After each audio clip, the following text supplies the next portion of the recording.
Are you a podcaster? Maybe you've got that big idea and you're looking for a network to join. The multi-award-winning Ozcast Network can get your content to eyes and ears all over the world. Join now for the first month free, and you could be featuring this sound at the beginning of your podcast. Ozcast. Simply head to ozcastnetwork.com for details. This podcast is proudly brought to you by Red Mill Bakery, Adelaide's finest bakery in Ethelston and Hectorville. Movisoft Trailer Hire, quality trailers, trucks, utes, mowers and more for hire across Australia. Enphase, the world's leading and safest solar inverter manufacturer. Aussie Carts, Adelaide's only electric hire cart facility. Matt Hall DR Kart South Australia, TD Racing, Patrizzi Course and Radio Italia Uno 87.6 FM, the station powering Negative Camber, the motorsport show.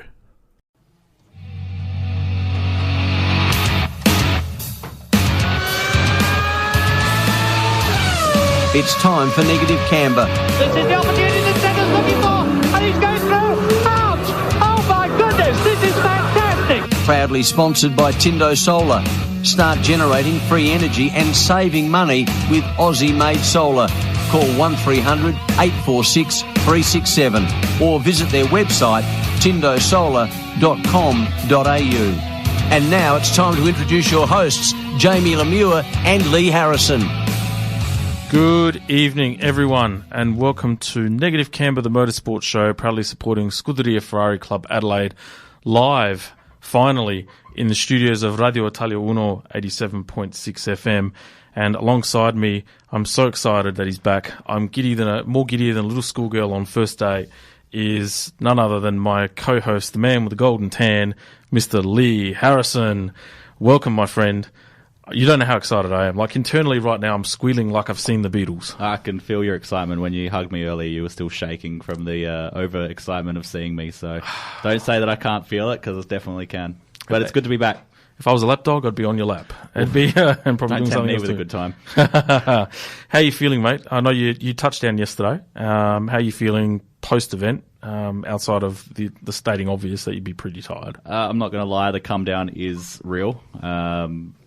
And I didn't even have to pay for the drugs to have the come down. So, yeah, returning back to normal life and slowing down again after what was a pretty intense couple of months, 2.5 months.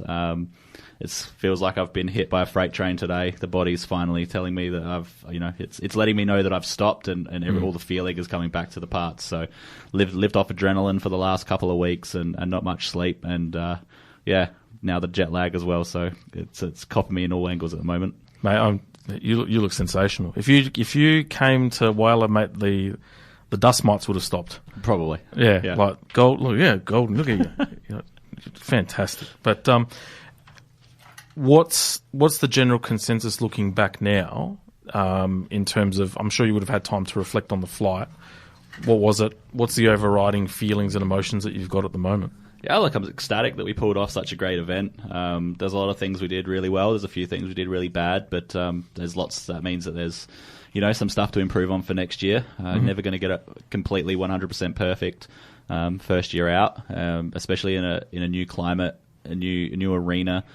A lot of the people that we worked with have not done an event like that before, so didn't really know what to expect. So yeah. It was a great event. Really, really happy to have been a part of it and help pull it off. And really looking forward to building on it for next year and making it even better again. Lots to take away. Yeah, fair enough. And I suppose my follow-up question was going to be that what are you foreseeing now in terms of your aspirations? What opportunities do you think are going to come from this, or where are you hoping this is going to take you? I think there's probably no harm in saying that I'll end up in Miami again next year. At least good. I'll book my tickets. Yeah, just at least for the event. If not, maybe a little bit more.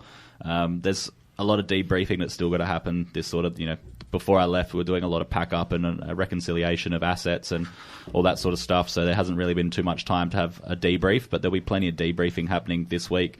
I've probably got a few Zoom calls to jump on at all hours of the morning to help with the debriefing, and we'll see what the ambition is there. But plenty of talk about returning, plenty of talk about potentially having an opportunity in Vegas. Lots to look forward to. Yeah, no, fair enough. It's I guess for me, I can't I suppose what the overriding sentiment to me is, mate, well done. You know, like that's a massive undertaking to not only just go. I mean, we know, the two of us, it was months leading up to it, but to get out there, to then, you know, spend 2.5 months away from your family, put up with me every 2 weeks busting your chops, which is probably a luxury, if I do say so myself.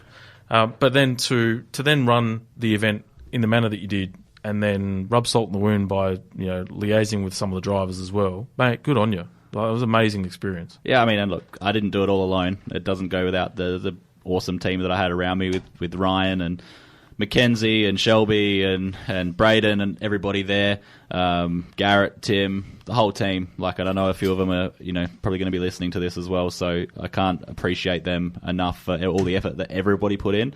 It definitely wasn't just me that pulled the event off. There was a lot of moving pieces and lots of cogs came together to put that thing together. But yeah, look, like I said, we did a lot of things really well. We did a few things really bad. So we've definitely got stuff to build on, definitely got stuff to work through. But next year will be better, for sure. One of the questions that Bianca had asked, for those that are new to the show, my wife, who does say hello, by the way. Thank you. Who'd you meet? Give me some celebs. And all of the drivers, or all of the above? Lots of interesting people. I had to give Daniel and Lando from McLaren a driver's briefing, as well as Bruno Senna, Pato O'Ward, Colton Herter, Juan Pablo Montoya, Emerson Fittipaldi. Had to give them driver's briefing on Wednesday, which was pretty cool. Was that overawing for you? Were they just normal people? You treated them as such? No, they're just normal people, man. They're just normal people. They're just guys out there wanting to have some fun. They know, you know, they know it better than I will ever be able to tell them to do it. But it doesn't hurt for them just to have the little bit of extra information. You know, we still had concrete barriers out on track and still had some cones and stuff around the place. It wasn't 100% ready to go. It was still a construction zone when they were on track. So it was just more about letting them know that was still happening. Then through the race weekend itself, Paris Hilton, David Beckham, there was heaps of people. Yeah, I've lost track now. I have to look back at my photos and work it all out. But yeah, there was plenty of celebrities around. But again, they're just normal people in the paddock coming to try and enjoy some Formula One and be seen. So you just treat them as such. Yep. Out of the drivers, who was the highlight, or who was the one that you sort of got, I suppose, the biggest vibe out of, or anyone like that? I mean, Lando was pretty cool to meet. He was pretty cool, and Juan Pablo as well when we were doing the driver's briefing, because I did it one-on-one with every single one of them. But at least they were sort of a lot more talkative backwards and forwards. Daniel was pretty cool, but he was getting rushed to get into the car, so didn't get to spend too much time with him. But yeah, Juan Pablo and Lando, definitely very, very cool people. Juan Pablo was very happy to share anecdotes and stories about trashing rental cars and stuff with me, and that was good fun. The thing that got me was just how skinny Lando Norris actually is physically. And then you kind of put it into the perspective as like, this guy's hauling a car at 300k plus. Yeah. He's getting G-forces of the likes that are probably triple or quadruple what we race in go-karts. And he just looks like a twig. Yeah, I mean, they've got to be super, super strict on their weight this year as well, because the cars have been lighter, so they've got to be lighter. But it doesn't, you know, it's all muscle, and the strength of them is unreal, even for such a tiny little guy. But yeah, I mean, you've seen the photo. I do dwarf him a little bit, but he does well. Yeah, it's all that F45. Did you manage to do some? I know you were just about walking a marathon every day, like 40 odd Ks average, which is ridiculous. Yeah.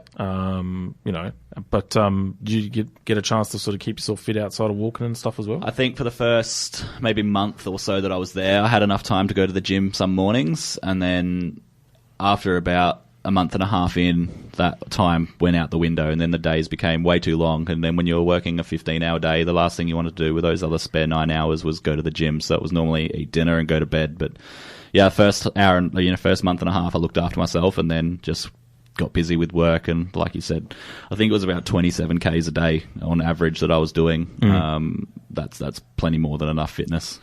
Mate, I'm so glad you're back. Is it great? I'm so excited. So my Toto's back. I'm here for now.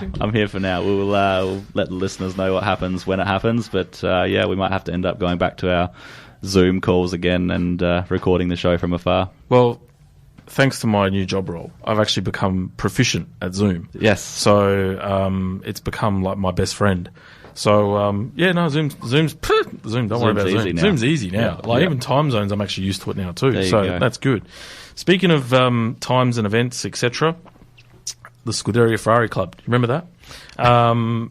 We have a endurance race coming up at Paraka. So it's the Paraka 200 lap enduro, which makes up round 2 of the Red Mill Bakery High Kart series. That's actually going to be held on Sunday, June the 12th, which is the long weekend. It's going to be $150 per person with sausage, sizzle and drinks provided. The entries have actually been opened up to not only Scuderia Ferrari Club members, Negative Camber listeners, but also the regulars at Pro Karts Paraka as well. So shout out to Cody and the team. Apparently we're going to be doing 50-lap stints per driver. So, and thank God they've actually fixed the bumps in that track, because 50 laps around there with the old bumps would have been a nightmare. But 50-lap stints, and it's going to be a super tough challenge, in particular if it rains, which whenever we seem to hold an event in winter at Paraka, it does rain. So this race may take up to 4 or 5 hours in duration just purely for the speed, but it should be damn good fun as well. Open to Scuderia Ferrari Club members and Ferrari Club members. Jump on to the website to order, so www.sfcadelaide.com.au. But this will be your triumphant return.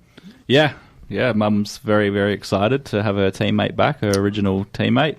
We'll see how it goes. I might be out of touch. Yeah, Biscuits didn't quite cut the mustard for her, I don't think. That's what she said. So I don't know how, why, but he should have done better than he did. But I'll probably get the text messages after and the WhatsApp too. But another thing to touch on as well, memberships. So like all clubs, we rely on memberships. So the membership itself is $85 to join the Scuderia Ferrari Club Adelaide. But within that, you'll receive a cap, stubby holder, driver cards, and a membership card, which actually allows you Ferrari entitlements. So like driver meet and greets via Zoom at certain race events throughout the year, discounts off the Ferrari store, as well as those that are going to be travelling overseas, which I believe a couple of our members are now. You do have the opportunity to have free factory tours of Maranello, which for those that have been previously is a magnificent experience, one that I do encourage to do if you do head over to Italy. So, but also you do have the opportunity to receive discounts on karting and motorsport items through the Scuderia Adelaide Racing Team Network. And the club itself is also a really great place to socialise and get your motorsport and social fix. So, highly encouraged to do it. It's you jump on the website and get onto the online store. Hit us up or hit the club up on their Facebook page if you've got any questions or queries. But mate, you've experienced some of the glories of what the Scuderia Ferrari Club Adelaide membership can give you, but also it's a good chance for those that love motorsport and want to hang out and have some good, innocent, fun-filled time together. An opportunity to do that. Yeah, absolutely. Like you said, it's just about getting together with a group of like-minded people. And like we said, we don't have to love Ferrari. I'm not the biggest Ferrari aficionado out there, but I still am part of the club. Just love the camaraderie that we've got going on, and the opportunities like this radio show and the podcast and the karting team and the karting championship and all that sort of stuff. And getting together to watch the Formula One race with people that are of all sort of walks in life, sharing our thoughts and opinions on how the season's going. It's a good club to be a part of. Yeah, absolutely. And very quickly before we go on to our short break, I just wanted to talk about the Society of Automotive Engineering. So you remember those guys too? I do, yes. They're back. So the Society of Automotive Engineers, they have one of their events coming up, which is actually, for those in particular, our Eastern State listeners as well. It's a tour of the leading Australian-owned testing laboratory, VIPAC, and SAE invite members to tour the VIPAC NATA-accredited facilities in Port Melbourne. So the facilities include laboratories, wind tunnels, acoustic and climatic chambers and vibration equipment, enabling the engineers to perform a wide range of testing, prototypes, models and fabricate customised projects to meet their clients' needs. Rumour does go that the Sprint Master was actually going through the wind tunnel as well. So can't let people in on those secrets. Exactly. Established in 1973, VIPAC have contributed to major projects across Australia and internationally, including the Southern Cross Station in Melbourne, the Harmer Hall in Melbourne as well, the Burj Khalifa in Dubai, and the defence vehicles for their structural integrity as well, and as well as the Suvarnabhumi Airport in Bangkok. So join James Payne, the Senior Engineer, and Julie Baird, Associate Director, for a tour of these impressive facilities. The tour itself is going to be on Thursday the 19th of May. It'll be from 9am to 12pm, and the address is going to be 279 Normandy Road at Port Melbourne. The cost to members is free. If you're not a member, it's $50. So we'll be back for a short, we'll go off to a short break, and then we'll come back and we will introduce a new segment, and as well as talking about karting. Radio Italia 1.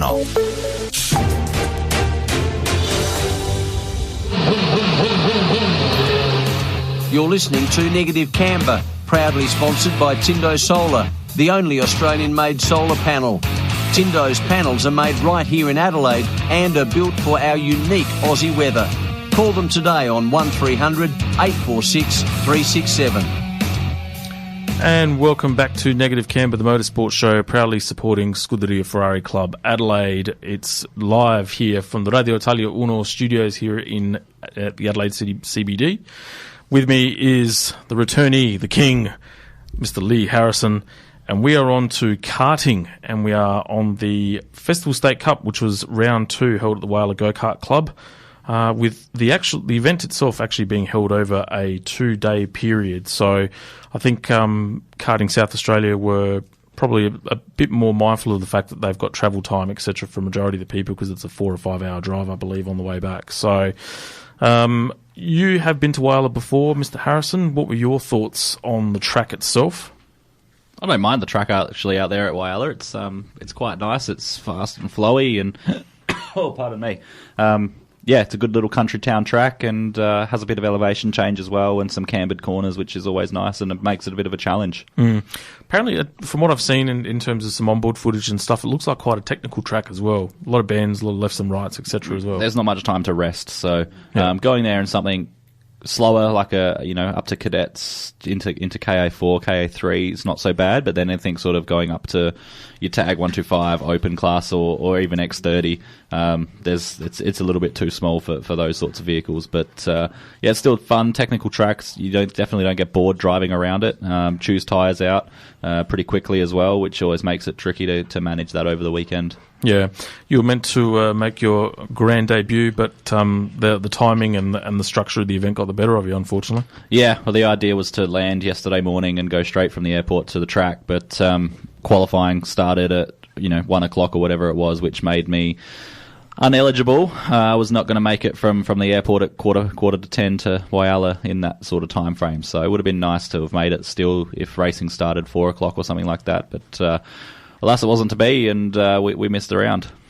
Yeah, no, it's a track that I certainly want to go to. I know Anthony raced there last year, my brother, with the Scuderia Adelaide racing team, and he loved it. He actually really rated it. Reminded him a little bit of the Barossa in terms of how tight it is, and the fact you don't really get a rest there either. But he was also, it's a real test because there's really only one line on that track, and if you veer off the racing line a little bit, you're off into the marbles and you are toast. You pay a price. Yeah, and it doesn't get used very often, so when a track does rubber in like that, when they suddenly have 70, 80 to 100 entries come and really rubber it in offline is really, really bad.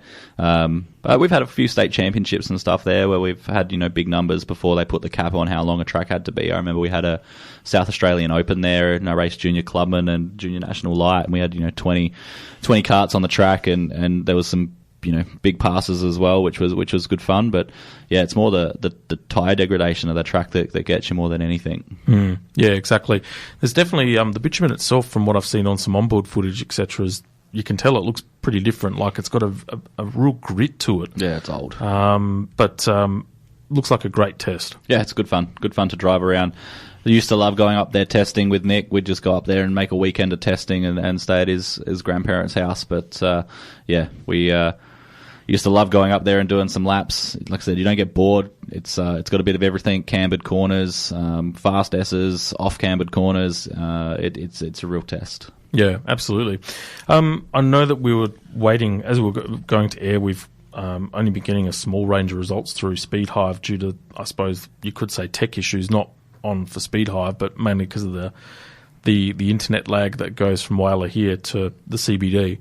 I also understand that they had some timing loop issues on Saturday, which compromised some of the qualifying results as well. It wasn't actually picking up on the third sector at the track, which is a bit of a pity, in particular if someone actually nailed a lap and then never got a chance to actually claim pole position for it too. So I'm not saying that actually happened, but you want to get those things ironed out as well. So whilst we're looking at, have the results come up at all? Yeah, the results are up now. Fantastic. Well, mate, I'll leave it to you, considering you're back and I've had to shoulder the load for the last 6 episodes. Mate, go for it.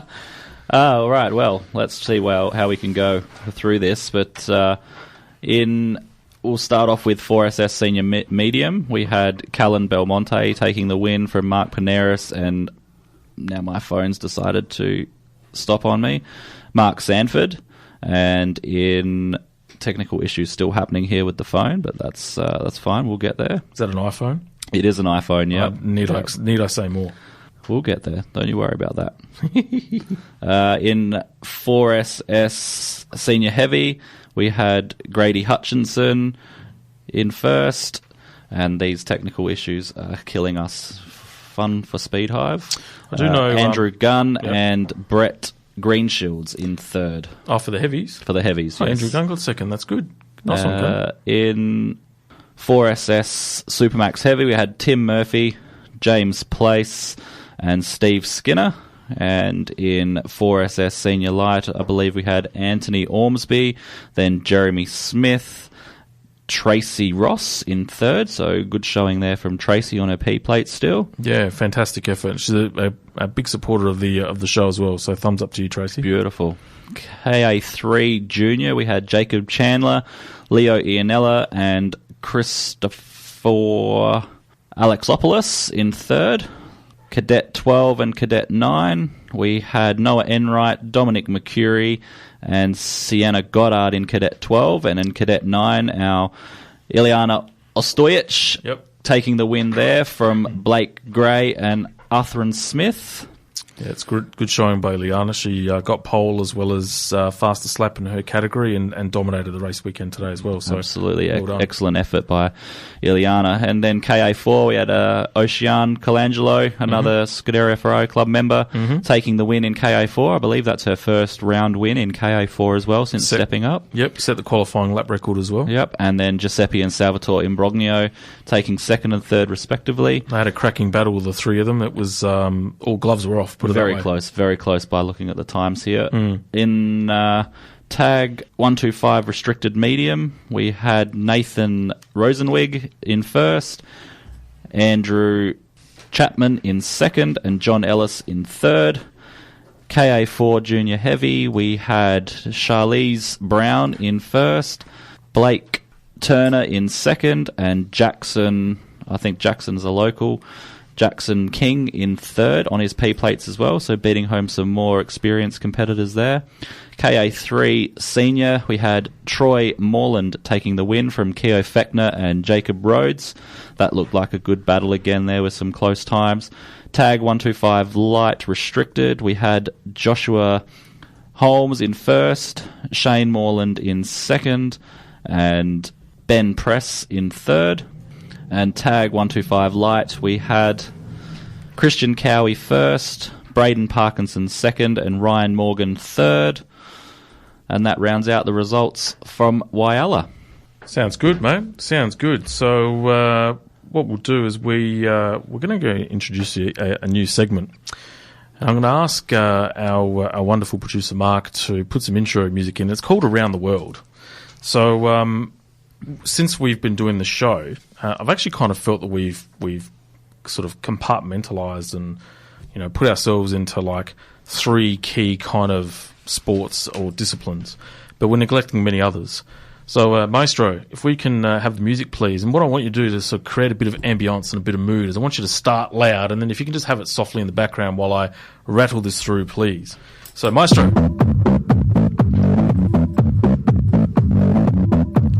We're partying here, Harrison. Bringing the vibe. This is bringing the, on a Sunday night. This is very Miami. Yeah, this is very Miami.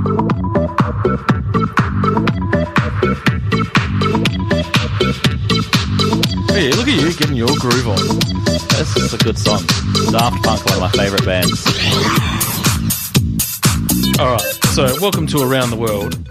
And what we're going to do is we're going to start with IndyCar first. So the NTT IndyCar series featuring our very own Will Power and Kiwi Scott McLaughlin raced overnight in the GMR Grand Prix of Indianapolis. So Power started on pole but lost the lead on lap 1 to Colton Herter, who then took the win from Simon Herter and Will Power finishing third.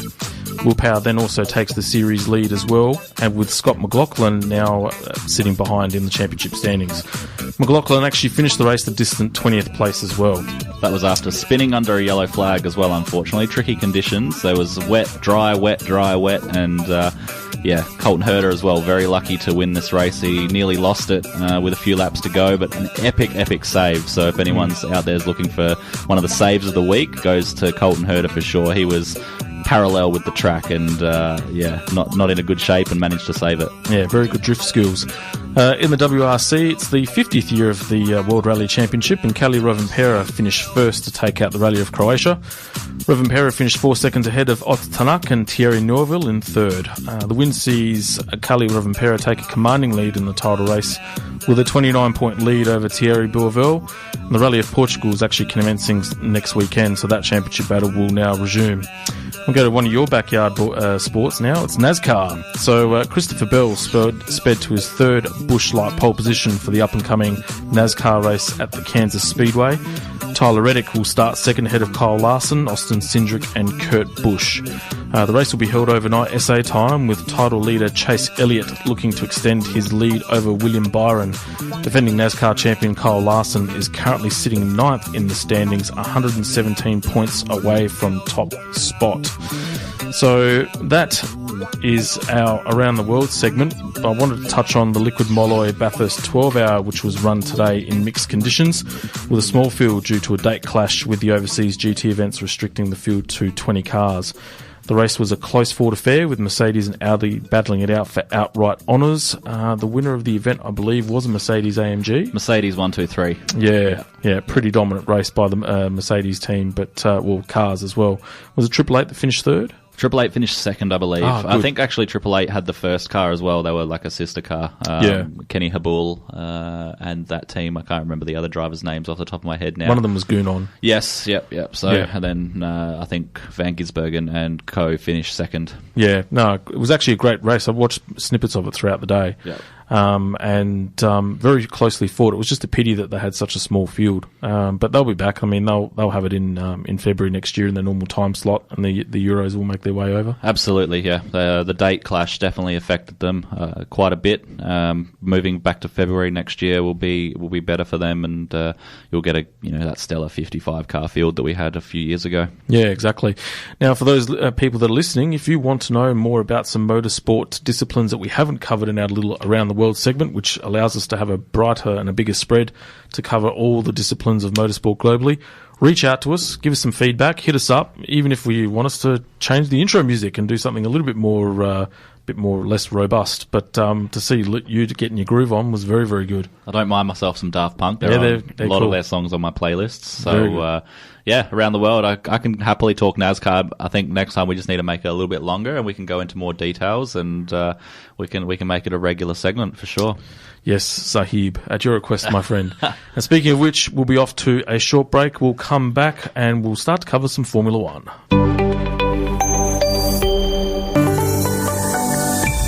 Radio Italia 1. You're listening to Negative Camber, proudly sponsored by Tindo Solar, the only Australian-made solar panel. Tindo's panels are made right here in Adelaide and are built for our unique Aussie weather. Call them today on 1300 846 367. Welcome back to Negative Camber, the motorsport show, proudly supporting Scuderia Ferrari Club Adelaide. We're live here from the studios of Radio Italia 1, 87.6 FM. The comeback kid, Mr. Leigh. I'm going to come up with descriptive and acronyms and all that sort of stuff throughout the whole show. That's how excited I am. Every time you've introduced me, you've brought back with some reference to a music or a movie or something. Yeah, it's been quite interesting. Did you like...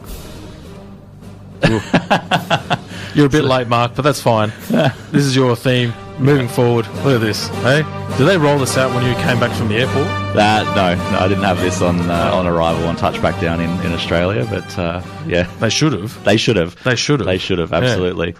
I thought actually they should have had that playing when I got onto the plane every time, when I left America, when I got back into Australia. But you left with excitement, not with the death march. No, I mean, how do you know?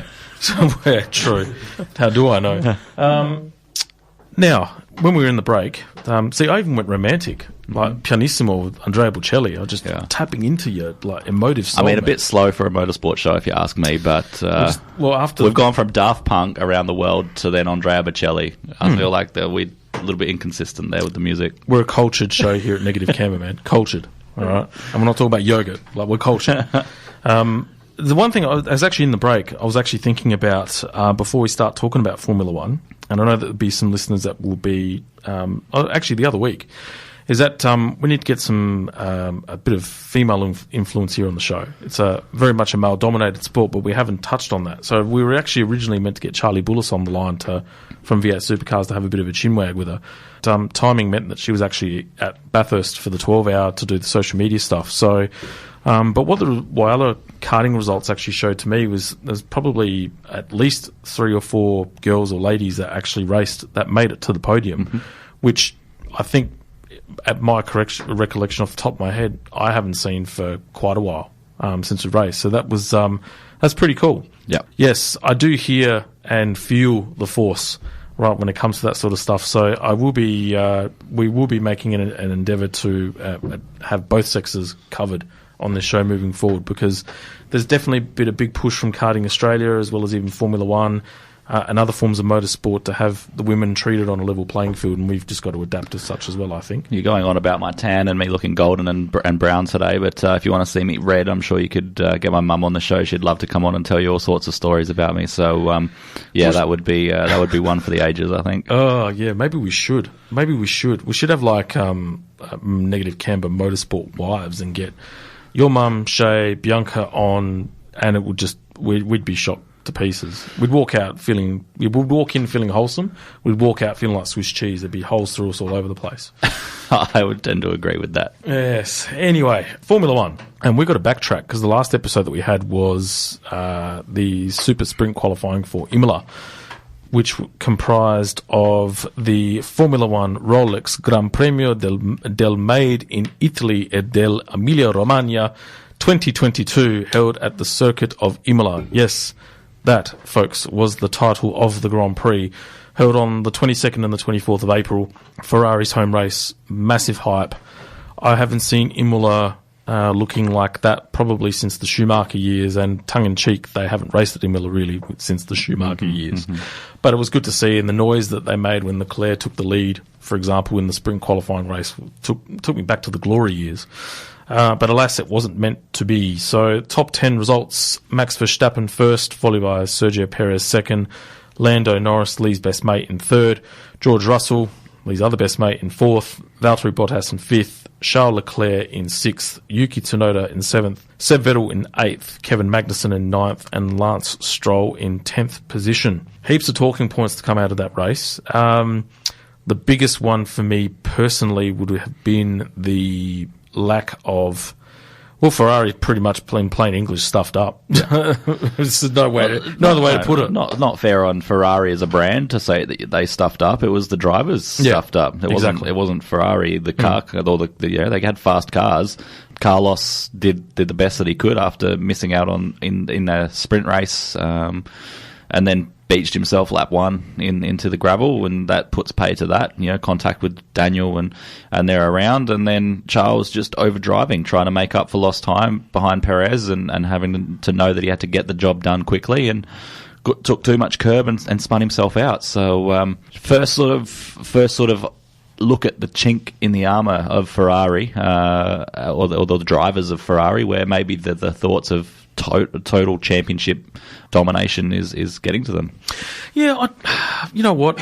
I agree, 100%. It says here in my notes here that it was they threw away golden opportunities. Leclerc, who's arguably probably the lead driver in the title fight at present, you can't, if you're going to be a genuine title contender, you cannot throw away an opportunity like that through just, to try and get an extra point for the fastest lap, because that's what it was all about. It was that, and trying to get a few extra points on position on Perez as well. But you can't. We saw that last year. You can't risk those points.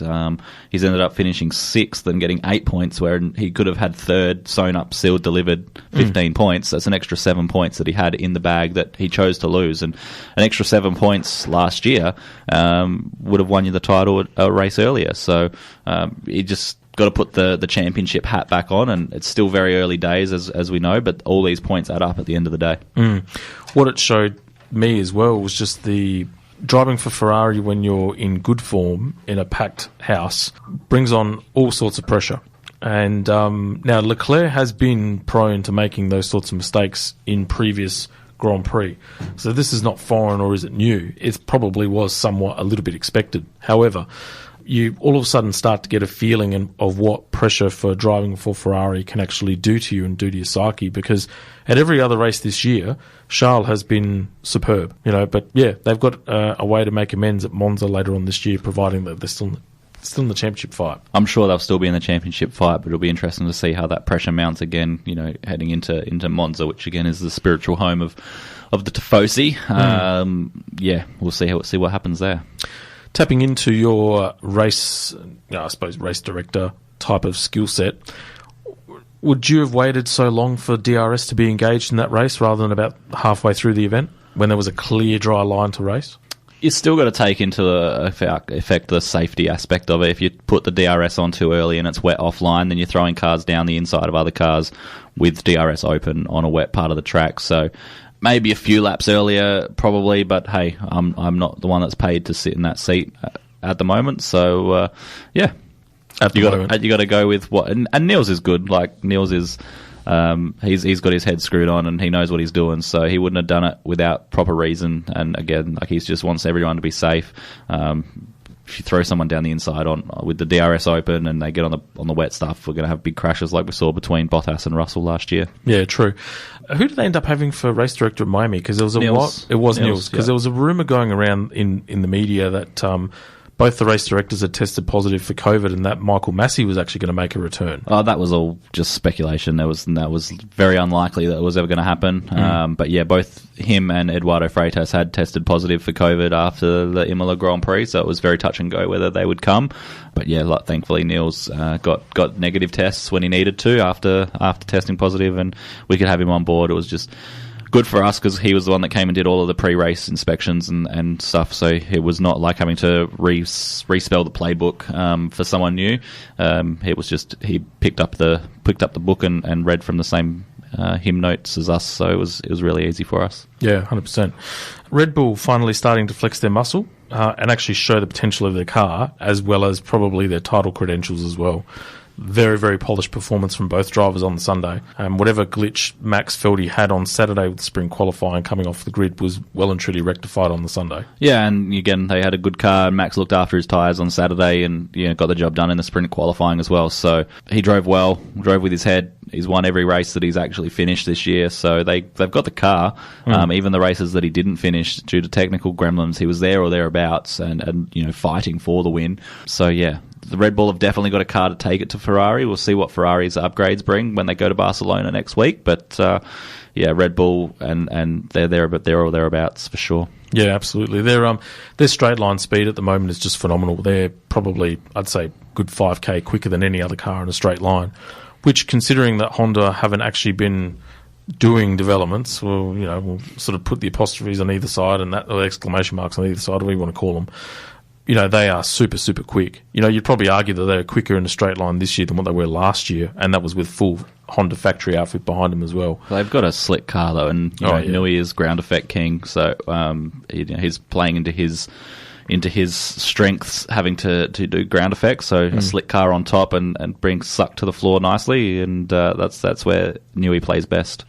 You got an opportunity to see the cars in the flesh and up close in Miami. Which one was the most attractive one for you, having seen them in the flesh, or looked the best on track? That's hard. I did see them up close, but I didn't pay enough attention to them to sort of to make that in terms of colour schemes, the orange of the McLarens looks amazing.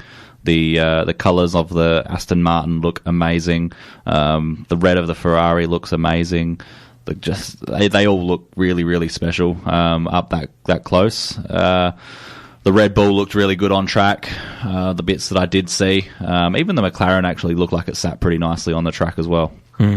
Yeah, we'll touch on Miami obviously a little bit later on because that requires a bit of extra in-depth considering Mr. Miami's here, Don Johnson himself. But Mercedes, the big takeaway from that race is they're in all sorts of trouble at the moment. Well, they were at Imola. They're a little bit of light at the end of the tunnel in Miami. But Lewis in particular having a race to forget, to be honest. George Russell probably seems to be taking the upper hand of late results-wise. We touched on that in sprint qualifying and that run continues. But yeah, Lewis was in all sorts of grief, but that Mercedes looked terrible at Imola. Really, really bad. Struggling with the porpoising. Just can't get on top of it. They're looking at changing that side pod design. They're not super happy with that now. But yeah, like you said again, it's not necessarily Mercedes that's struggling. There's a particular driver that's struggling. George is doing really well, and Lewis has been a little bit unlucky again. There's been a few safety cars come when they don't really need to for his strategy, the strategy that they're trying to put together, which has hurt him and made his results look a little bit worse than what they potentially could have been. Miami again screwed him with that. Yeah, George is doing really well. Yes. I reckon Lewis, Mercedes and Bono, when they see safety car flags come up, would literally just turn pale white because they're not getting the rub. They haven't had the rub of the green since Abu Dhabi. Yeah. And no matter which way it falls, it just doesn't go their way in any way, shape or form. So, yeah, it's you'd be sitting there scratching your head or your braid, depending if you're Lewis. Like, what on earth had he done or has he done to deserve that? But he's too good a driver, too classy driver to come good. But you've got George who's riding on the wave of momentum now too, and everything he touches in that car at the moment is actually working out for him. Yeah, the thing that surprised me was that Lewis got stuck in that DRS train as well, and he couldn't do anything about it. The pace that car had in the race, you would have thought that he could have at least made some moves on Tsunoda and Gasly and the likes in front of him, and made some moves into the top 10. But for him to just get stuck there and not have the car underneath him to move forward shows that they do have a little bit of stuff they got to work on in terms of finding that downforce in close. Yeah, Aston Martin finally opened up their championship account, so now all teams in the Constructors' Championship, which has probably been the first time in a long time that I've seen them actually all score points, which was great to see. Much improved performance compared to Melbourne, both in speed as well as driving ability. Not to say that Seb deserved to be criticised for the most part of it, considering the challenges that he had. But Vettel in particular was showing his class in the mixed conditions as well. He was superb, I think, for throughout the whole event. There's a saying in Italian that all'acqua non è la classe, like it never runs out. So class is like water. He just rose to the occasion and delivered when he had to make up for what happened in the first couple of races. Mixed conditions, like you said, his experience, he's been around a long time and knows how to extract the most out of those cars. Would have been nice to see the rain come again, like they were all predicting it was going to, and maybe he would have finished a couple of positions higher up again, but yeah, unfortunately that rain didn't come, but while it was wet and mixed conditions, he definitely got on top of everything quicker than the rest of the field. Yeah, how good was the wheel-to-wheel battle between Tsunoda and Stroll, especially when they were coming out of, I think they were heading into the Ravazza or the Piratella. Wheel-to-wheel, couple of mules in it, but racing how it should be. It's just these cars, they allow you to race up against each other a lot better than previous years, which is what we've got and we come to expect of these cars. Hopefully, again, next year they take some more of that away, or the next iteration of these cars, and we get even closer again. Like I said, they're just a bit long now, so just shorten the wheelbase up a little bit, and we can see even more wheel-to-wheel dicing again. Yeah. Do you think that's something they're going to be making changes for next year now too? Maybe not so much next year, but definitely in the years after, they'll bring some other stuff around once they see how good this racing has become. It's more about the racing now than it has been for a long time, so they're trending in the right direction. Yeah, good. Alfa Romeo and Bottas, match made in heaven by the sounds of it, and by the looks of it too. He's been superb this year. Just taking that pressure off as well. Ferrari power plant, that the Ferrari stuff, the way that it connects all through the gearbox and that sort of stuff as well. They've got it dialed. A lot of that you see it quite often. Mercedes was strong for a long time. All the Mercedes teams were strong for a long time. When Renault was strong, the Renault teams were strong as well. So generally, if you have a good power unit, it translates into other aspects of the car as well. So for Alfa, they've got the Ferrari power unit. Bottas has got plenty of experience and is a great driver. He's probably showing a little bit more like a Perez, where now that the pressure is off his shoulders, not having to deal against Lewis, he can really extract more out of the car and show what he can actually do. And finally, before we go to a break, Alonso with another DNF and stuck on only 2 points. Admittedly, a majority of them this year have been through poor luck and not enough opportunism from Alpine. But yeah, you'd see, say, someone like, if it were another driver, he'd be under some severe criticism. But I think given his performances outside of, and he loves dad jokes, and he threw a beauty at me towards the end of the week. So much so that I promised him that I will do this joke, and then I will send him a copy of the show in the early days of next week. All right, it's fantastic. I can't wait. Yeah, I'm actually going to save that till last. Right, it's that going to build up to it. There's a build up to okay. it. All right, we're going to climax here. Okay. All right. So, next Monday, we start Diarrhea We start Diarrhea Awareness Week. It runs until Friday. Oh my goodness. Oh my goodness. Look at your face. You've gone more red than the studio lights. It's great. I'm embarrassed. I'm embarrassed. Oh, God. All right. Joke number 2. I'm starting a business to teach people... Oh, actually, no. Let me start that again. I've got to get my act together because I'm about to lose it. I'm starting a business to teach short people math. It's called Making the Little Things Count.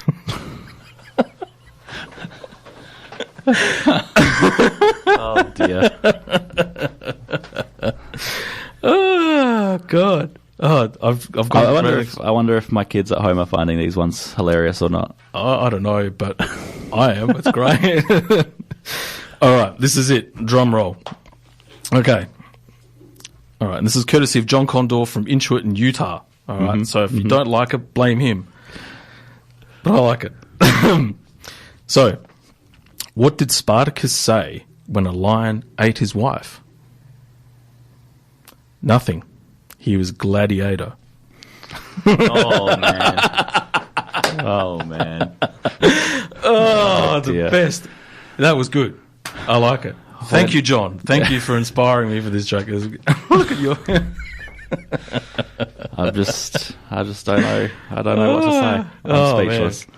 I'm speechless. I mean, I came at you last time we did a show, and I had a little joke of my own. So I thought I'll bring another one to the table if you like. I'm glad you've bought in. This is fantastic. Yeah. Now you've had a long flight to think of something good. So hit me with it. What do you call a man rolling around in a bunch of leaves? I don't know. Russell.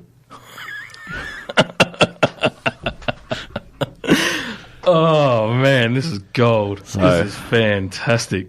Wow. That's good. That's good. I'm glad you enjoyed that. It took me all of the flight home to come up with that one. Wow, that's very, very good. Very, very impressed, I must say. Actually, while we're at it, I'll throw another one at you. Oh, dear. Here we go. Don't use double negatives. They're a big no-no.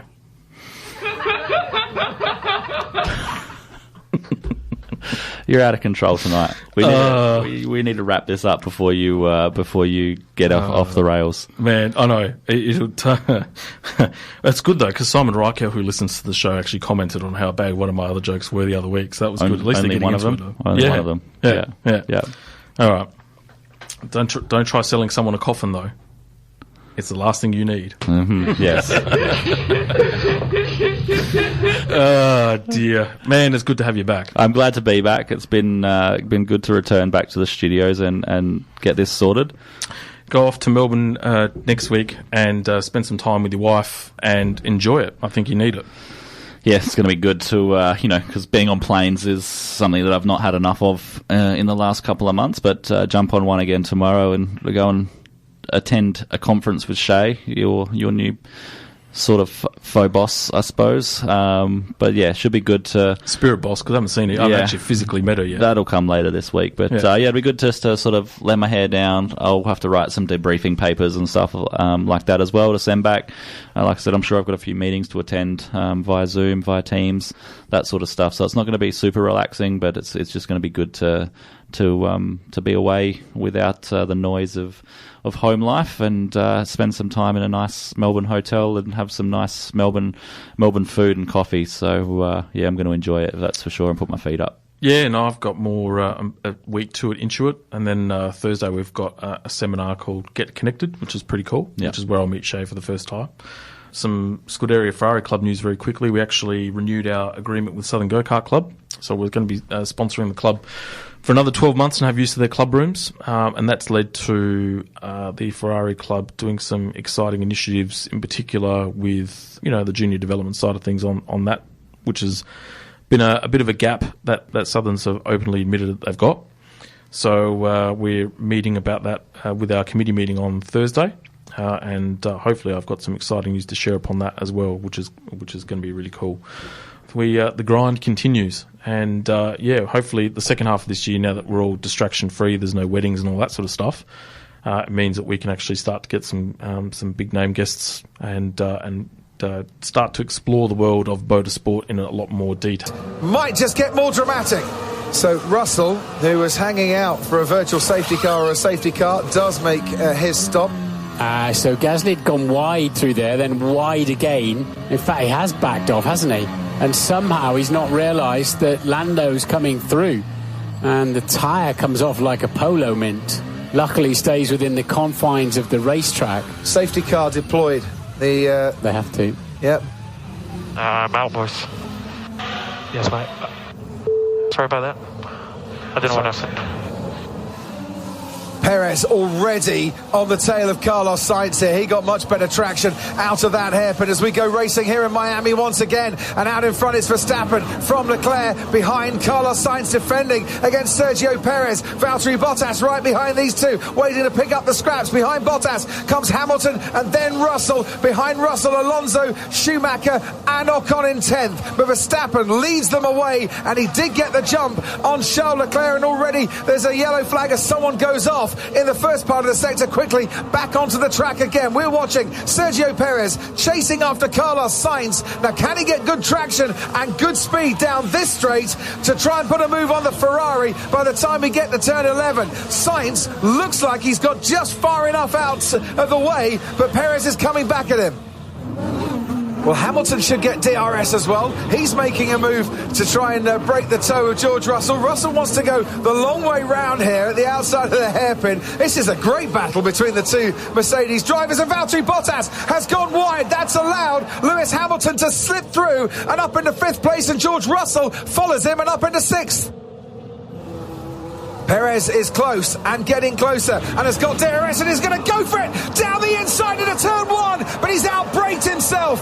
They made the briefest of contacts possibly, but Sainz had the awareness just to move to the left, allow Perez to go through. He locked up his brakes. Sainz said thank you very much, and that's the first attack from Sergio Perez survived for the Ferrari.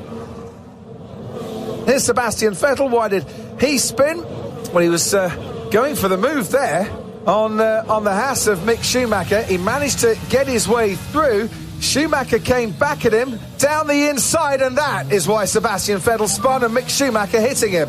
Which gap was that? I didn't see that. And that's it, I guess. You can't be mates as Formula 1 drivers, you just can't. I mean, that's clearly by corner. Meanwhile, let's show you what happened with George Russell and Lewis Hamilton. Yeah, in the DRS, Lewis covers the inside. George says, well, I'll just go around the outside instead then. Max Verstappen started 3rd on the grid. He is going to turn that into victory after passing Leclerc on the road to take the lead. He has held on to that lead, and Max Verstappen wins in Miami to come home first once again and extend the run that whenever he sees the checkered flag this season, he goes on to take victory. Charles Leclerc, for the first time in his career, will stand on the podium in the United States. Carlos Sainz makes it a 2-3 for Ferrari. Sergio Perez shares the spoils in the top 4. It's Red Bull and Ferrari once again that take the top 4 positions. Yes! Oh, what a race, Leeds. That was nice. Tough one, but really good. And Max Verstappen picking up another win to add to his tally in 2022. And it's time to spray the fizzy stuff, the sparkle, here at the Dolphin Stadium, at the Hard Rock Stadium. Our first venture to Miami for a Formula One Grand Prix. And it's Red Bull who emerge on top. And emerge on top they did. And we'll run through the results before we start to talk about it in a little bit more detail. So Max Verstappen first, Charles Leclerc second, Carlos Sainz in third, Sergio Perez in fourth, George Russell in fifth, Lewis Hamilton in sixth, Valtteri Bottas in seventh, Esteban Ocon in eighth, Alex Albon in ninth, and Lance Stroll in 10th position. Now, one of the major talking points after the race, my friend, was the podium presentation in regards to, we had Miami police officers, we had almost like a security walkout, we had NFL helmets, we had the full shebang. Some were critical of it, others thought it was really cool.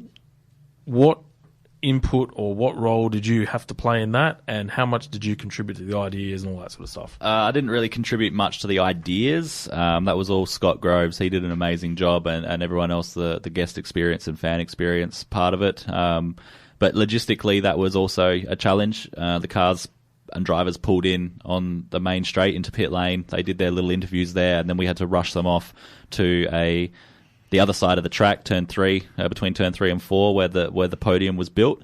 So we had to use the concourse tunnel of the stadium to get them through, run them through the back of the Dolphins cheerleader locker room and into the cool down room where they could sit and talk beforehand. But yeah, it was absolutely mental.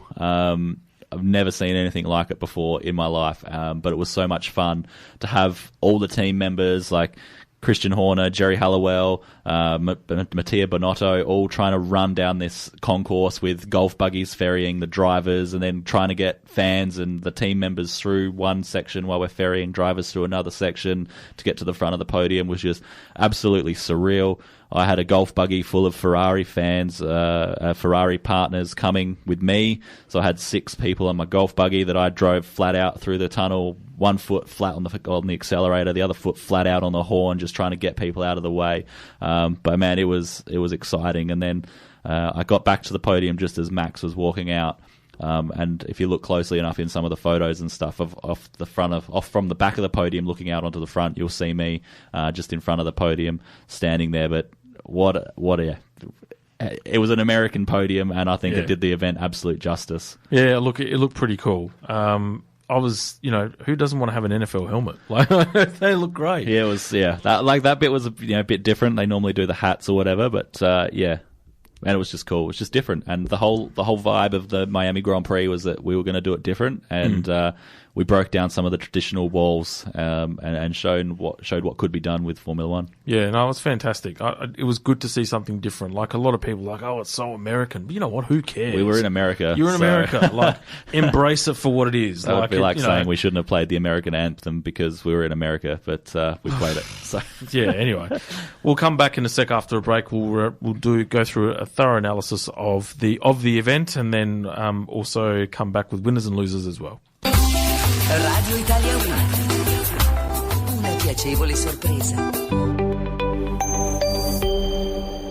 Bonacera Restaurant, a family-operated business that has been welcoming customers for over 50 years. Spoil yourself to the finest Italian cuisine with impeccable service from Larry and the team. Complement your meal with a magnificent wine from their impressive selection. Famous for their boglietti, their handmade pasta with crab and prawns, their tripe, ossobuco, and local calamari. And then there's their specialty, the veal cooked to your liking. Bonacera Restaurant, 295 Glen Osmond Road, Glenunga. Call 8379 5647 to book. Hi, I'm David Heath. Join me each Saturday afternoon from 2 p.m. until 5 p.m. for Saturday Sports Scoreboard.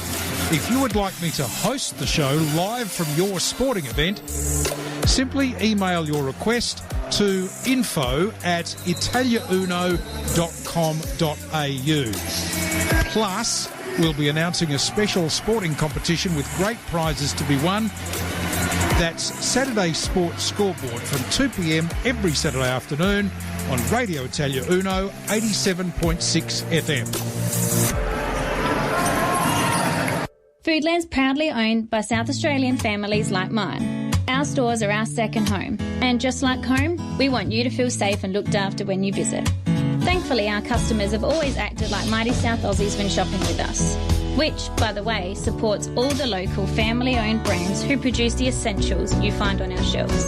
Great families, great locals, and great food lives here. Foodland, the mighty South Aussies, yeah! This week's specials at Foodland. Arnott Shapes 140 to 190 grams. A savoury special, just 160.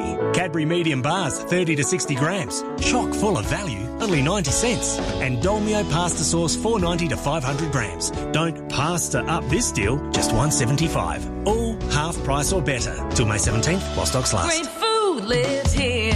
Foodland, the mighty South Aussies, yeah. Radio Italia 1. You're listening to Negative Camber, proudly sponsored by Tindo Solar, the only Australian-made solar panel. Tindo's panels are made right here in Adelaide and are built for our unique Aussie weather. Call them today on 1300 846 367. Welcome back to Negative Camber, the motorsport show, proudly supporting Scuderia Ferrari Club Adelaide. We are in the studios here at Radio Italia Uno in Sturt Street, Adelaide, 87.6 FM. We hope you are enjoying the show. We are now talking about the Miami Grand Prix, and I guess with the man that was in the box seat, one of the talking points that came out of it, Leigh, was the physical taxing nature of the event. I don't think I've seen as many drivers walk out of the cars at the end of the race just physically spent. Yeah, it was hot. Like, it was hot and humid, and I was there for 2.5 months, the better part of 3 months, and the days of race weekend were some of the most unbearable for even me. So Miami really turned it on just for the race weekend. Monday after the race, it was like a nice and balmy 27 degrees with a nice wind come, but the race weekend itself was just absolutely horrendous. I had to put pants on to be on the grid for Sunday, doing the rolling out the red carpet and for the drivers' parade and all that sort of stuff. And just for that hour and a half of me being in jeans while doing all of that, my socks were drenched in sweat. It was absolutely horrendous. So for the drivers, having to muscle those cars around the track as well, in their fireproof underwear, their suit, their helmet, their boots, their gloves, inside the hot, stinky car, taxing. And then you go into further where they're trying to save as much weight as possible, so not really filling up as much of the drink bottle as they would. The drivers were really in for a crap time, unfortunately. So what was the humidity percentage over there? I wouldn't be able to tell you off the top of my head, but you think of a hot, stinky 45-degree day here in Adelaide, and that's pretty much what it was like on the ground in Miami. The reason why I say that is I remember when I went to see the Singapore Grand Prix in 2010, and they run the race at night time, of course, but there was 32 degrees and 85% humidity. So it was stifling. Yeah. Absolutely stifling. And so, but Singapore was held in September. The drivers have had probably about 10 months to acclimatise to their training, and also they've had races under their belt. This is round 5, and they've just come out of, they haven't even hit really European summer yet. Yeah. So to then just go, bang, there you go. It was a real punch in the face. And like I said, even the days leading up, Wednesday, while we're doing the initial event stuff, even Thursday, they were quite pleasant days. And then as soon as Friday, Saturday, Sunday came around, it was just absolutely chaotic in terms of the weather. The sun was scorching, and it was really, really, really unpleasant. So I spare a thought for those drivers. Speaking of the drivers, we'll just hear their feedback now. I really think we had good pace on the medium tire, and that basically also made the race because that's where I opened up my gap. Because once we got on the hard tire, we were very evenly matched. Like we were always trading lap times, and then I was of course not very happy that the safety car came out. But of course these things happen. You cannot do anything about it. I think we are very strong in terms of tire warm-up. So at the beginning of every run, we are strong, and also after at the safety car restart on the hard, we were very strong. But after 4 or 5 laps, they seem to stabilize the tires in a better window, and there they are just quicker than us. I think I managed to learn quite a lot from the car, managed to complete a race distance that I hadn't done 2 races in a row, so it was important. I think we lost another one too today, to be honest. I think we had a tremendous pace. In the car I was pushing Carlos, I was looking after my tires on the first stint, and then this unfortunate issue with the engine. It was obviously a good day to come home in P5, especially after lap 1. I was down in P16. I thought, okay, this is going to be a long afternoon, and but we showed some good pace, still far from where we were on Friday, so we need to understand why that is. And P5 again. I was giving it everything, but a bit stuck behind a few people at the beginning, a bit unlucky, but you live and you learn, and I got back to 6th. We got points, so didn't lose anything today really. Yeah, it was good race until the safety car. A bit unlucky for us that one because one of the Mercedes cars, they could stop during that, and they were closing in pretty quickly, George and Lewis, and I just overshoot one, braking into the last corner a tiny bit.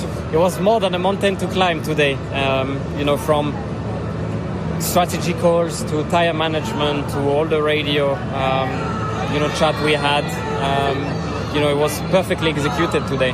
We had a tough quali and we were out of position, and we had a quick car this weekend, so to get the points, obviously we had a little bit of fortune with the crashes ahead, but we were there right behind when it happened, so we stuck through it, and very happy. I think we did a reasonable pace. Shame about the pit lane start, shame about the contact from the restart, but we tried. I think we have to target points every weekend from now on, and I think we have the pace, we have the car, we have everything to do it. So let's start here in Miami and Barcelona next. From lap 1, there's no grip at all, and just really struggle to keep up the pace, and I got overtaken quite a lot. After that, even free air, struggle to increase my own pace, so just no pace at all for today.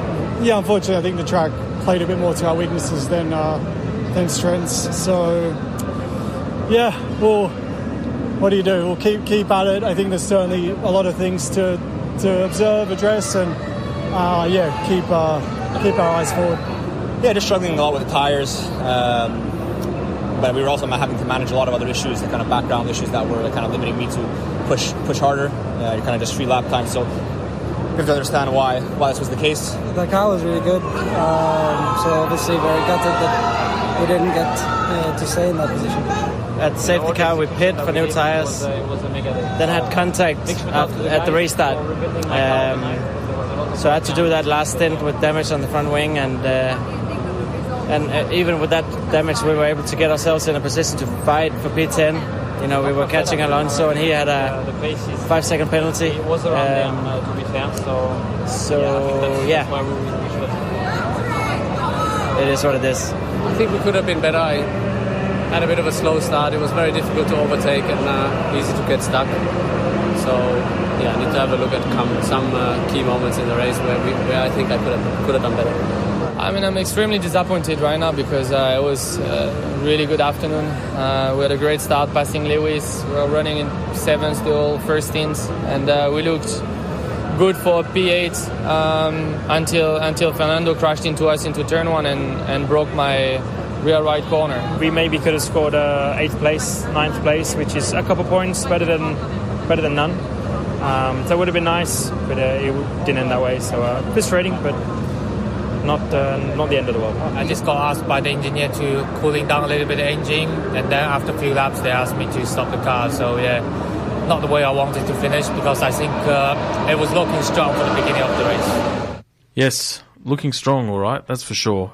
Mate, some of the talking points that came out of that race, Mercedes in no man's land according to Toto Wolff. So as they continue to dissect their rapid drop from pace that occurred. So obviously the cars come out Friday, they're sort of top 2, top 3 in the timesheets, and you're thinking, oh, here we go, they're back. That was brief.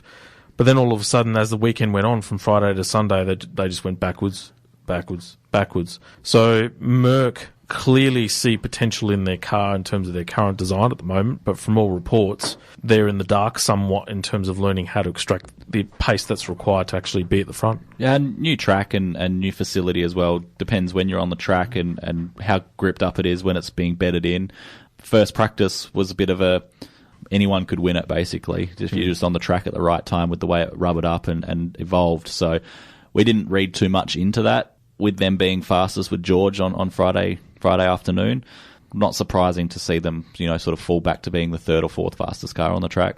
Yeah. They're still struggling, like we said. They're trying some updates, and I don't think that side pod will last very much longer, but yeah, hopefully they can turn it around sooner rather than later and bring another car into the fight at the front. The biggest issue with the car itself for those playing at home is that because of the amount of porpoising or bounce that's being created because of all the downforce and the lack of downforce in the car, we're actually probably producing too much downforce for the amount of porpoising that it does do.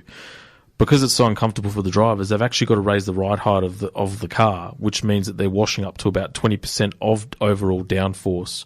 So therefore, under braking and going through corners, the car is therefore then doing pitch oversteer and understeer as well. Yeah. And for drivers like, say, George Russell, that probably would like to have a bit more of an oversteery or understeering type car, they can get away with it. They're getting more out of it. Whereas someone like Lewis, who's very, very front-end dependent in terms of his driving style, that's what's really wreaking havoc in terms of him trying to sort of cope with something better. Yeah, they've got their work cut out. I mean, it looked more stable to me compared to previous events, but I don't know whether that was because of the fact that they've resorted to that same sort of ride height type of scenario, or whether the updates that they've actually brought were starting to bear a bit of fruit. And the track as well being so fast and flowy, there's not enough hard braking really for that porpoising to carry on into the corner.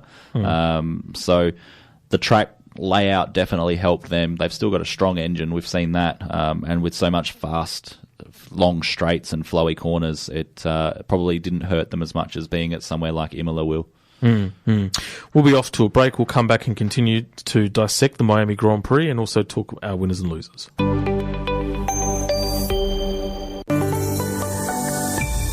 Radio Italia 1. You're listening to Negative Camber, proudly sponsored by Tindo Solar, the only Australian-made solar panel. Tindo's panels are made right here in Adelaide and are built for our unique Aussie weather.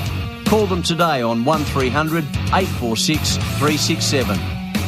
Welcome back to Negative Camber, the motorsport show, proudly supporting the Scuderia Ferrari Club Adelaide. To learn more about the Scuderia Ferrari Club, www.sfcadelaide.com.au. Speaking of Ferrari and the prancing horse, we go back to our review of the Miami Grand Prix, and I've got my sidekick, the Robin to my Batman, Mr. Leigh Harrison, who's back from Miami, and we're going to talk about Ferrari. And Matteo Binotto, post-race, says that they need to respond very, very quickly, considering that Red Bull have now won 2 straight if they want to continue the title fight. Needless to say, much improved performance from Sainz, however, who's actually got a result compared to the last couple of races. Yeah, at least he finished and showed good speed to come back after crashing and tearing the car up and not having the best qualifying. To finish on the podium was good, and they got a double podium, so still, good points in the bag. They've still got the speed in the car. Just unfortunately for them, Max is just that little bit faster at the moment. Yeah, look, it's you take the points. It's if you turned around and said, look, the worst place that you're going to finish is second, well, you take it any other week because he's still got he's still Max at the moment is chasing. So at the moment, Leclerc can afford to maybe have a couple of second places here or there. Had he not had that spin at Imola, he probably still would have been a race win ahead in terms of points. Absolutely, I think he is still a race win ahead more than. Pretty much. So look, they do need to get back on top. You can't finish second every race for the rest of the season and hope to win the championship without Max making some serious blunders. But it's going to be an interesting fight. I think the car will suit better at Barcelona than it has the last couple of tracks. And then we go into Monaco where they should be pretty fast as well. But it'll be interesting to see there with the tight, twisty nature of Monaco, whether Red Bull are still the car to beat there or Ferrari are going to be on top. If I look into my crystal ball, which has been murky in the past, but if I look into my crystal ball, I would imagine Ferrari would roll out a whole series of changes to the car for Spain. But then I think they'll be superb at Monaco. I will call it now Leclerc for pole at Monaco. Well, they've done a lot of upgrades, and they had a filming day at Monza yesterday where they absolutely locked the whole facility down and had really, really tight security. Couldn't even get onto any of the access roads in and around the forest as well, so you couldn't even get into Monza. So they've done quite a number of upgrades, which I think they've put on track for the first time at Monza, and it'll be interesting to see what car they come to Barcelona with. Yeah, well, I mean, they made a minor tweak, I think, to the shape of the floor for Miami, and clearly it did the trick for the most part. So look, if they're making changes and it's making the car better, fantastic. Nothing worse than spending all that time and money and investment and doing all your wind tunnel testing and then putting it on the car and it just doesn't work. Yeah, and Red Bull have spent far more time and money on their upgrades at the moment. They're pushing their upgrade tokens already at round 5 in the season. So Ferrari have still got a little bit of wiggle room there to keep moving forward, and it's still going to be an interesting fight. Absolutely. Definitely. I think we're going to have another titanic struggle between Ferrari and Red Bull for pretty much the whole of the season. I think the trend's been set. Yeah. It just depends on whether players like Carlos, etc., will then start to weigh in on the debate or whether Max and Charles will sort of draw clear. But buckle your seatbelts, mate. I think we're going to be in for another cracking year of title fight and contention, which is good. Yeah. I must just say as well, like they've not crashed into each other as well. So take out the common denominator, and you're gonna go down that path, are we? Like, God, an hour? 12 hours after you step off the plane, and you're gonna G-rated show. Daniel Ricciardo claiming that the result for the Grand Prix was more track specific, hence why he finished outside the points, which. Yeah, I'd probably say if you take it as a whole, probably might be right. Both McLarens weren't at their usual feisty best compared to previous Grand Prix. So, in my opinion, I think sure, I'd take that argument. Yeah, they're not got the most swift car on the flowy stuff. You look at all the races where they've been heavy on like big braking, like Bahrain and now Miami, not been the best. So we know that Ricciardo is a big brake guy. Yeah, he loves being able to manipulate the car with his brakes and the brake pedal. Couldn't really do that with the confidence that he had, or lack of, in Miami, and that showed. And I think it was the first time you've really seen that Lando's struggling with that aspect of the car as well. It was a tricky track to get around, especially with the way that everything sort of ebbed and flowed. But yeah, having those big braking zones which were really, really critical to the lap time speed, put McLaren in a bad state. So that would have been really the back straight, at the end of that long straight, and then also, if my memory serves me correctly, the left-right. That was under the bridge. Yeah. There's probably 4 decent breaks. You got that into 17, which was at the end of the long back straight. Had into turn 1, which was again from 300 kilometres an hour down to not much, and then into turns 11 as well before the underpass. So lots of places there where you really needed to manipulate the car using the brakes, and they couldn't do it. Alonso scoreless streak now out to 4 races, and I love Fernando, so it breaks my heart saying it. And he actually received a double penalty as well. So first making contact with Pierre Gasly, and then secondly for going off track and gaining an advantage. So Black Cat, I think at the moment, he'll come good. He'll come good. Bring on Spain, his home race next weekend, and he'll be all right. But yeah, seeing him in the naughty corner as we started to pack up on Sunday night, he was looking a little bit dejected. Otmar was having a few drinks Sunday night, but he seemed like he was having a much better time of things and wasn't too upset. But it was unfortunate for Fernando to get those penalties. He put in a strong race.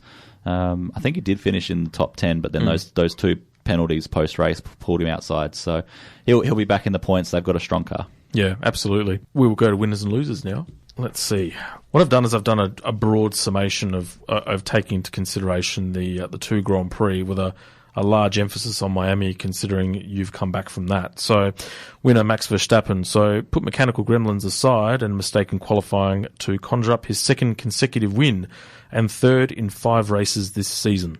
So, second straight victory in the US, having won in Austin last year as well. Did you know, Mr. Harrison, that he is the first driver in 17 years to win a Grand Prix outside of the front row in the US?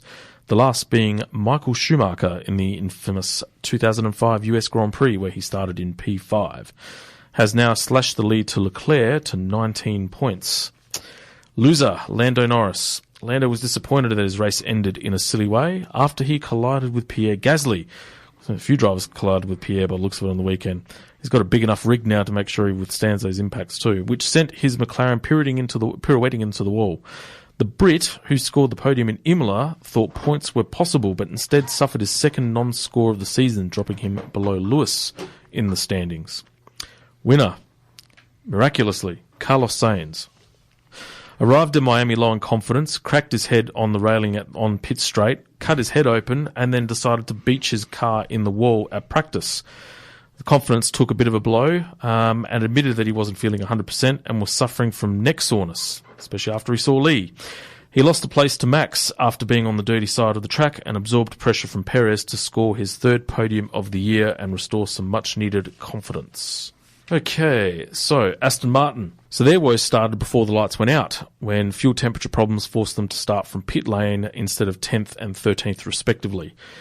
Seb thought the points were possible, but hopes were extinguished when Mick Schumacher hit him in what might crack, described as an overly ambitious manoeuvre. Stroll was promoted 10th after the Alonso disqualification, but the green machine expected a lot more. Winner, George Russell. The second prettiest man in Miami outside of Leigh Harrison, allowed Mercedes to roll the dice with him on strategy, considering you can see how excited I was that you're back, considering a disappointing qualifying, running along first stint on the hard compound so he could hold out for a safety car.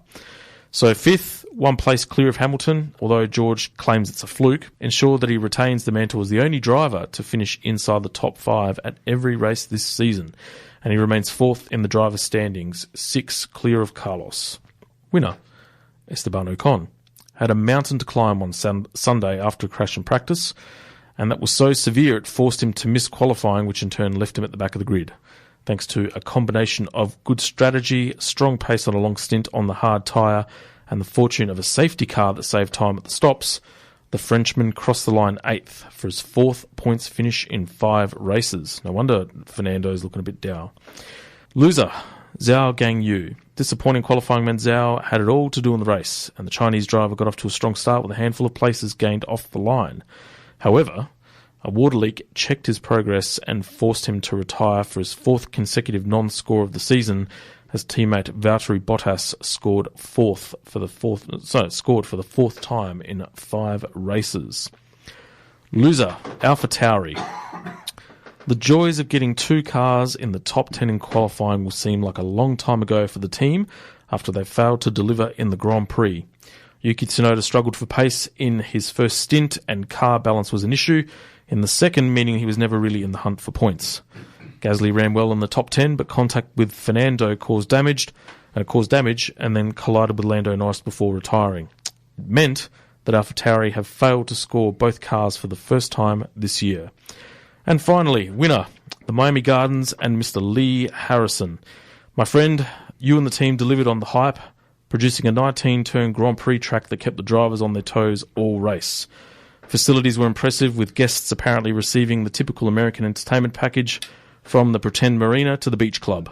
The celebrity count was potentially the highest that F1 had ever seen and contributed to one of the best Brundle grid walks in years, the train wreck that it was. Celebs like David Beckham, Michael Jordan, the Williams sisters, LeBron James, Farrell,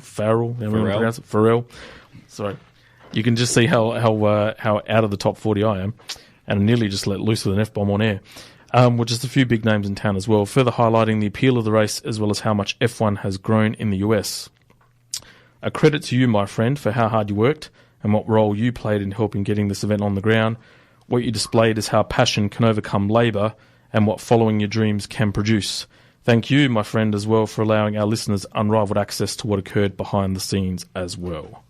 That is the end of Winners and Losers. There you go. Don't cry. It's okay. It was a bit emotional. A little bit emotional. I see little tears welling up in your eyes. We'll be off to a break and we'll come back with one of our final segments of the show. You're listening to Negative Camber, proudly sponsored by Tindo Solar, the only Australian-made solar panel. Tindo's panels are made right here in Adelaide and are built for our unique Aussie weather. Call them today on 1300 846 367. Welcome back to Negative Camber, the motorsport show, proudly supporting Scuderia Ferrari Club Adelaide. We're on one of the final stints of the show. It's 10 to 8, actually. We hope you're enjoying it. It's gone quick, but very quickly I'll touch on the top 10 results from the previous MotoGP race, because that was an epic fight, before we get to some of our favourite segments involving Leigh. We had the race at Jerez, and it was won by Pecco Bagnaia as well, which had a cracking battle with Fabio Quartararo in second, and then we had Alexia Spargaro in third. Jack Miller, I think, finished fourth, with Juan Mir in fifth position as well. So, rounding out the top 10, we had Brad Binder in 10th, Matteo Bezzecchi in 9th, and then Enia Bastianini in 8th. So Marc Marquez actually finished in the top 5 as well. So, very quickly, the talking points on that, for those that did actually witness the race, the battle between Fabio Quartararo and Pecco Bagnaia was top shelf. Like, just lap after lap, 10 tenths. Those guys were light years ahead of every other rider that was on the track as well. And finally, after what we've been waiting for the first 6 rounds, there was a title fight. The two combatants that I think are probably going to be contesting the title this year went head to head. Yeah. I hope you're not looking for input on this one from me, because I think this was the same weekend as Miami, so I didn't see any of this at all. That's all right. Just agree, nod your head and say agreed, yes. Agreed, yeah, absolutely. So good to see Pecco and Quartararo really knuckle in there. Suzuki also announced their end of participation for MotoGP at the end of the season, casting some doubt on the future of Rins and Mir. I have no doubt that they'll probably find a spot, but it was a shock. I wasn't expecting that. No, me either. To hear that news come out over the weekend was pretty shocking, but the guys will find a ride. There'll probably be some sort of satellite team that'll come out of it as well. Yeah, no doubt. And I think Alexia Spargaro has now firmly put a line in the sand as he is going to be very tough to beat over the course this year, Aprilia being title contenders. Yeah, they've had a strong start to the year, and hopefully they keep it going. Be interesting to see what happens with Le Mans tonight as well. Yes, very much so. And now that you're back, we're going to have one of our favourite segments at the moment. Roll with us, Maestro. Now it's time for Grind My Gears with Jamie and Leigh. Mr. Harrison, what grinds your gears? I've been back in this state for a good old 36 odd hours now, and I can tell you that it is absolutely gear grinding worthy driving on the roads here. The traffic system is just, maybe I've just been very, very lucky with where I was in Miami and how the ease of getting around there, using the turnpike and the motorways, but just driving the simplest of distances this afternoon, even home from the airport yesterday. Man, it was just winding me up something terrible. All the stops starting, driving like snails. Man, I'm wound up. You're wound up considering you've had next to no sleep. You're grumpy. You're in a different time zone. Your body clock's there. Have you ever actually considered that it might just be the fact that you're extremely fatigued and highly irrational? Negative. It's the fact that I want to go from A to B, and it's taking me way more time than it needs to for me to get from A to B. And there's so many pelicans on the road while getting from A to B. Welcome to Adelaide, the city of roadworks. Exactly. So long the city of churches, we're the city of the councils. City of roadworks and operators.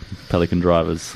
It's good to have you back, man. It's really good. All right. I don't have anything that grinds my gears, actually. I had a cracking week. I really did. So overcome with emotion that I'm back that I am. Everything is bringing joy to your life right now. Yeah, but I'm going to... You broke my heart because you ditched me as a co-driver for the 4-stroke endurance race later on this year. That's grinding your gears. That's ground my gears. Yeah. It's pissed me off. But that's okay. I will come back with vengeance. Don't know who I'm going to get. You can get my mum as a single day license or single event pass. She'll be happy with that. I could. It's all right. No, I've got biscuits. I've got cashy in the background. You got options. I've got options, man. Yeah. I'll be ready. You'll be right. The DR is a lucrative seat. All right, don't worry about that. Speaking of lucrative, oh my god, it's time for Jamie's jokes.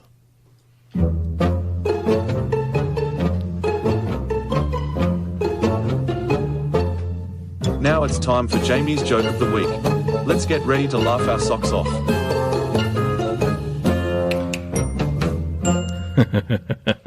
The fact that I now finally get to see you in the flesh to hash out these wonderful jokes that I've got. In actual fact, and I've promised him that I would do this, but my trainer in Utah, yes, I have a trainer in Utah, John Condor, who your wife Shay knows very, very well, already knew about our show very early in the week when we were having our training session in the morning. And he loves dad jokes. Mm-hmm. And he threw a beauty at me towards the end of the week. So much so that I promised him that I will do this joke and then I will send him a copy of the show in the early days of next week. All right. It's fantastic. I can't wait. Yeah. I'm actually going to save that till last. Right. It's that. We're going to build up to it. There's a build up to it. All right. We're going to climax here. All right. So, next Monday, we start Diarrhea Awareness Week. It runs until Friday. Oh my goodness. Oh my goodness. Look at your face. You've gone more red than the studio lights. It's great. I'm embarrassed. I'm embarrassed. Oh, God. All right. Joke number 2. I'm starting a business to teach people... Oh, actually, no. Let me start that again. I've got to get my act together because I'm about to lose it. I'm starting a business to teach short people math. It's called Making the Little Things Count.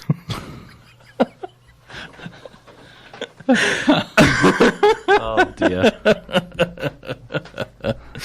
Oh, God. Oh, I've got. I wonder if my kids at home are finding these ones hilarious or not. I don't know, but I am. It's great. All right, this is it. Drum roll. Okay.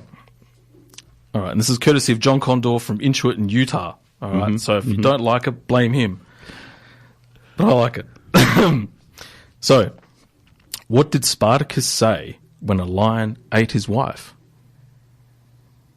Nothing. He was gladiator. Oh, man. Oh, man. Oh, the best. That was good. I like it. Thank you, John. Thank you for inspiring me for this joke. Look at you. I just don't know. I don't know what to say. I'm speechless. Man. I'm speechless. I mean, I came at you last time we did a show and I had a little joke of my own, so I thought I'll bring another one to the table if you like. I'm glad you've bought in. This is fantastic. Yeah. Now, you've had a long flight to think of something good, so hit me with it. What do you call a man rolling around in a bunch of leaves? I don't know. Russell. Oh, man, this is gold. This is fantastic. Wow. That's good. That's good. I'm glad you enjoyed that. Took me all of the flight home to come up with that one. Wow, that's very, very good. Very, very impressed, I must say. Actually, while we're at it, I'll throw another one at you. Oh, dear. Here we go. Don't use double negatives. They're a big no-no.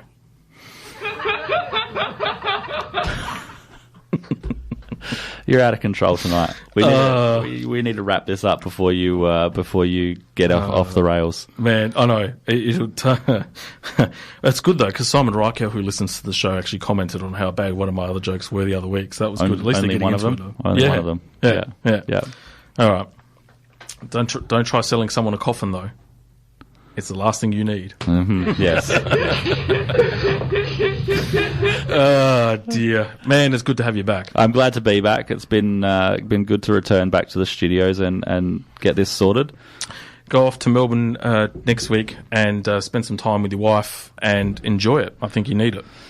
yeah, it's going to be good to, because being on planes is something that I've not had enough of in the last couple of months, but jump on one again tomorrow and go and attend a conference with Shay, your new sort of faux boss, I suppose. But yeah, should be good to... Spirit boss, because I haven't seen it. I haven't actually physically met her yet. That'll come later this week. But it'd be good just to sort of let my hair down. I'll have to write some debriefing papers and stuff like that as well to send back.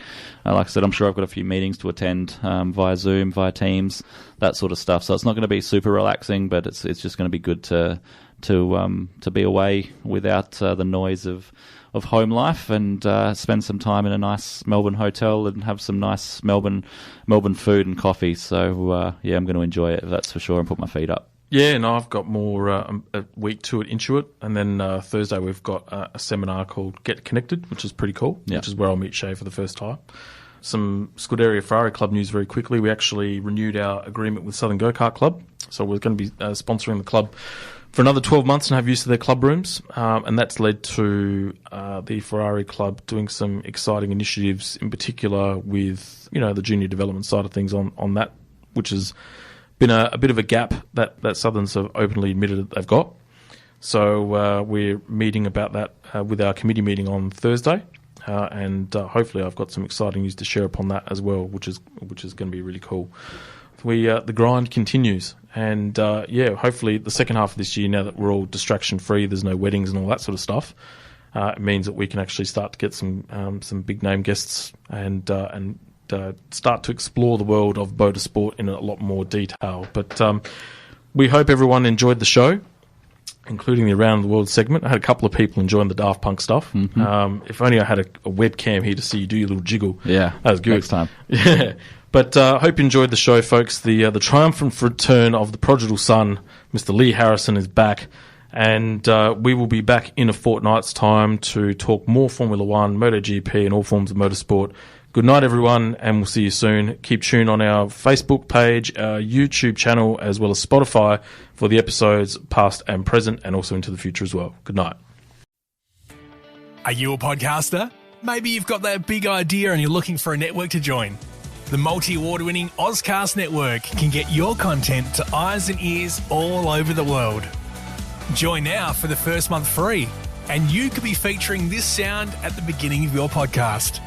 Ozcast. Simply head to ozcastnetwork.com for details.